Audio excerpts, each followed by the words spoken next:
સુરત શહેરના પાંડેસરા વિસ્તારમાં અમદાવાદની 7 ડે સ્કૂલ જેવી ઘટના સામે આવી છે, જેમાં નજીવી બાબતની અદાવતમાં 4 સગીરોએ ધોરણ 10માં ભણતા એક વિદ્યાર્થી પર શાળાના ગેટ પાસે 4 જેટલા છાત્રોએ ચપ્પુથી જીવલેણ હુમલો કર્યો. ભોગ બનનાર વિદ્યાર્થી પોતાની માતા સાથે બહેનના સ્કૂલ ફંક્શનમાં ગયો હતો, ત્યારે બદલાની ભાવના રાખી બેઠેલા અન્ય વિદ્યાર્થીઓ તેના પર તીક્ષ્ણ હથિયારના 3 ઘા ઝીકી દીધા. ગંભીર રીતે ઇજાગ્રસ્ત વિદ્યાર્થીની સર્જરી કરવામાં આવી. આ હુમલાને કારણે તે ધોરણ 10ની બોર્ડની પરીક્ષાનું પેપર આપી શક્યો ન હતો, જેના કારણે તેનું વર્ષ બગડવાની ભીતિ સેવાઈ રહી છે. પોલીસે ઘટનાની ગંભીરતાને ધ્યાનમાં લઈ તાત્કાલિક 4 હુમલાખોરોને ઝડપી લીધા અને પૂછપરછ શરૂ કરી છે. ઘટનાની જાણવા મળતી વિગત મુજબ ગત રાત્રે સુરત શહેરના પાંડેસરા વિસ્તારમાં સામાન્ય બોલાચાલીની અદાવત રાખી એક વિદ્યાર્થી પર જીવલેણ હુમલો થયાની ઘટના સામે આવી છે. ભોગ બનનાર વિદ્યાર્થી જ્યારે શાળાથી છૂટી ઘરે પરત ફરી રહ્યો હતો, ત્યારે અન્ય વિદ્યાર્થીઓ સાથે અગાઉથી થયેલ બોલાચાલીનું મનદુખ રાખી તેને રસ્તામાં રોકવામાં આવ્યો.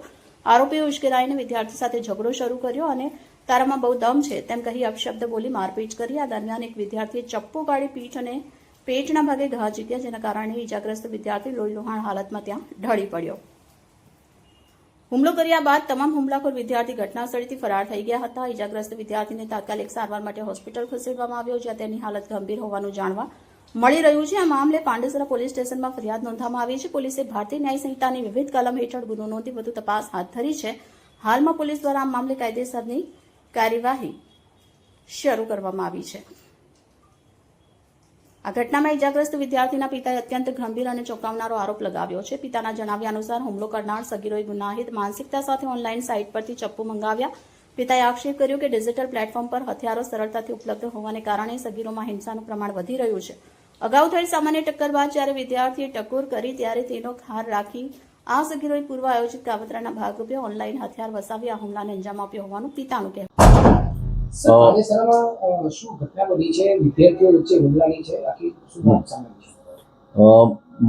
માર્ચ 2026ના રોજ પાંડેસરાના ગેલેક્સી આર્મી ઇન્ટરનેશનલ સ્કૂલ છે તેની બહારના ભાગે વિદ્યાર્થીઓ વચ્ચે ઝઘડો થયેલો, જેમાં એક વિદ્યાર્થી અને 4 વિદ્યાર્થીઓએ ભેગા થઈ અને એક છરી મારેલી, અને જેના અનુસંધાને ભોગ બનનાર વિદ્યાર્થીના પિતાજી રામ ગગનજીએ પાંડેસરા પોલીસ સ્ટેશનમાં ફરિયાદ નોંધાવેલી, અને એ ફરિયાદના આધારે પાંડેસરા પોલીસ સ્ટેશને ગુનો દાખલ કરી અને આગળની તપાસ ચાલુ કરેલી છે.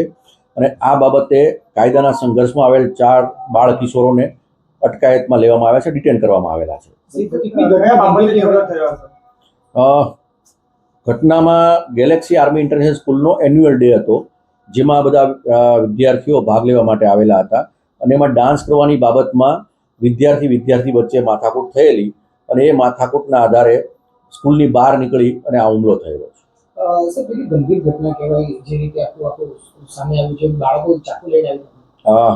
પ્રાથમિક ઇન્કવાયરીમાં મારી એટલું જાણવા મળેલું છે કે એક જે બાળ કિશોર છે એણે 6 મહિના પહેલાં જે છરી છે એ ઓનલાઈન મંગાવેલી, ખરીદ કરેલી છે, અને એ જે વિદ્યાર્થી જે બાળક છે એ સ્કૂલમાં નથી ભણતો.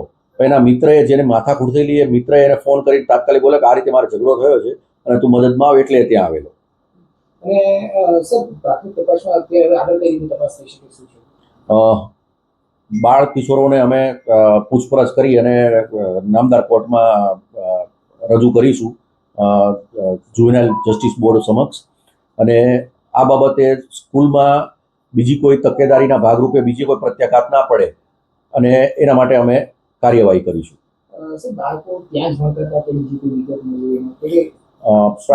પ્રાથમિક માહિતી અનુસાર 2 બાળકો છે, 4 જે બાળ કિશોરો છે પૈકીના 2 બાળકો છે એ સ્કૂલમાં અભ્યાસ કરે છે, અને 2 બાળકો છે બીજી ગૌરવ સ્કૂલ કરીને છે પાંડેસરાની, એમાં અભ્યાસ કરતા હતા. અમારા જે બાળ કિશોરે જે છરી મારી છે એણે 9મા ધોરણ પછી અભ્યાસ છોડી દીધો છે.